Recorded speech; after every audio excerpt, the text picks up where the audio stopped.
Okay, you're going in e-backpack right now.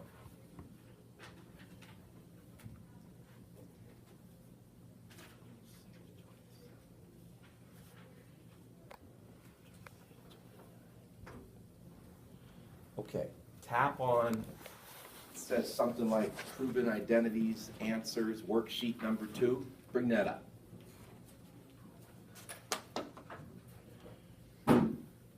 Okay, now, number 1 is the one I did on the board right at the end of class yesterday to get you going, okay? I mean, there it is again. We did that one on the board. Okay, look at number 3.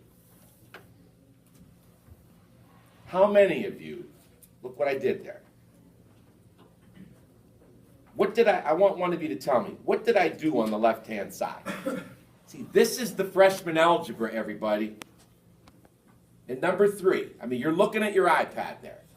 What did I do first on the left-hand side? This is freshman algebra. That's a binomial times a binomial. Brandon, you okay? Fading on me. Oh my gosh. I foiled it. When you have a binomial times a binomial, isn't that a FOIL method? So, first 2, secant times cosine. That's 1, right? Outer 2, minus secant sine. Inner 2, plus cosecant cosine. Last 2, reciprocals, minus 1. Do you see that? First, outer, inner, last. Now the 1's cancel out, right? So what did I do after the 1's dropped out? Now, anyone that was sitting there going, geez, I don't know what to do, then you actually do know what to do, because what are you going to tell me? This test is Friday. Andrew? And do you see where I have minus secant? Isn't that minus 1 over cosine? And do you see where I have cosecant? Isn't that 1 over sine? Now be aware of the other side. So if I multiply that, isn't that minus sine over cosine plus cosine over sine? Isn't that minus tan plus cotan? Isn't minus tan plus cotan the same as cotan minus tan? I mean, that order is just a different order. That doesn't matter. Did anyone get that? Now, I got to make another comment. I mean, by Friday, I'm going to have every base covered as far as all the possibilities.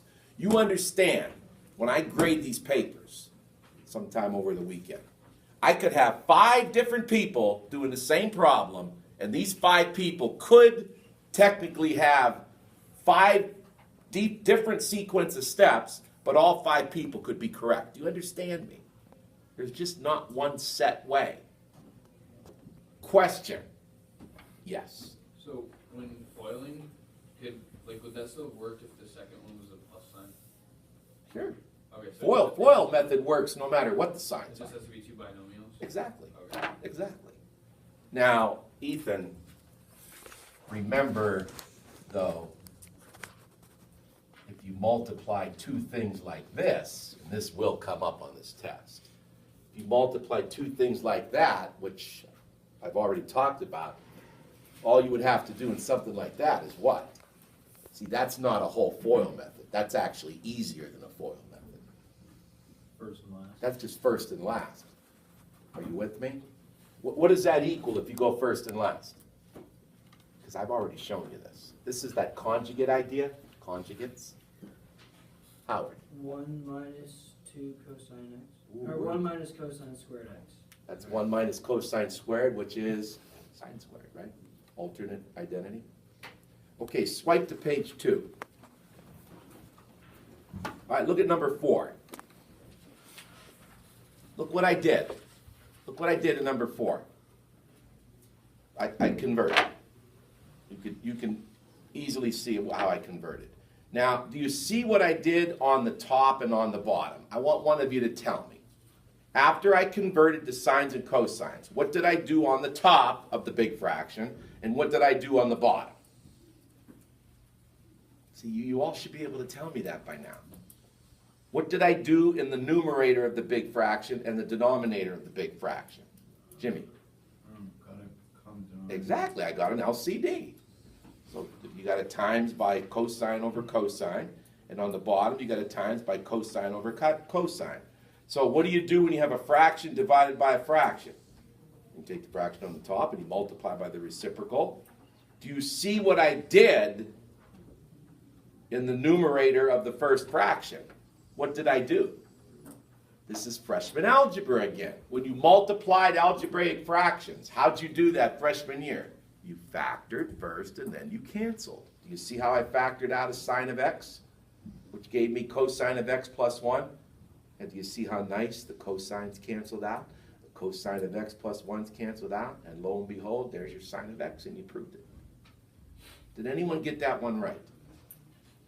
Oh boy. Do you see what happened there? I mean, I'm pointing out these problems because these are all the different things that you can come across. Look at number 7 on the paper. I converted, and then what did I do in number 7? I did it again. I converted the sines and cosines. On the top, it's sine over cosine. On the bottom, I got the one fraction. I multiplied by the reciprocal. Boom, that one came right out. That one wasn't that bad. You convert the sines and cosines. You get your one fraction if you have to get an LCD. Times by reciprocal, cancel out. Boom, there's your answer. Does someone need to ask me something? Because I still have a few things I want to show you here today. Swipe to page 3. Now, number 5, I did that one on the board yesterday with you. Remember, there was 2 ways to do it? I want you to remember that because you're going to see something similar to that on the test, too. All right, look at number 6. Somebody came and asked me about this one this morning. And you're probably looking at number 6 going, oh my God, look how fast that one came out. What did I do? Again, freshman algebra. Tell me what I did in number 6. It's freshman algebra. And I just showed you this again yesterday on the board. Robbie, I squared the binomial. How do you square a binomial in freshman algebra? Square the first times 2 together, double it, square the second. Well, look, sine squared plus 2 sine cosine plus cosine squared plus sine squared minus 2 sine cosine plus cosine squared. And look at those 2 things drop out. And then sine squared plus cosine squared, that's a 1. And then there's another sine squared plus cosine squared, that's a 1. And there's your 2. Who got that one right? Who has a question? Jimmy. Don't you just square it at first and then those are identities? Say that again? You just square them right away? That's what I did. Maybe, yeah. Well, no, I don't know what you... I did square them. Jimmy, there's a middle term, though, when you square a binomial. And I don't think you had the middle term there. So what you said is wrong. Yeah. You got to square the first times 2 together, double it, and then square the second.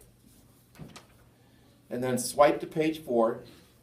Now, number 2, don't worry about that one. I didn't assign it. And there's number 8, which I just did on the board. Okay, now, everybody, take your notebook out.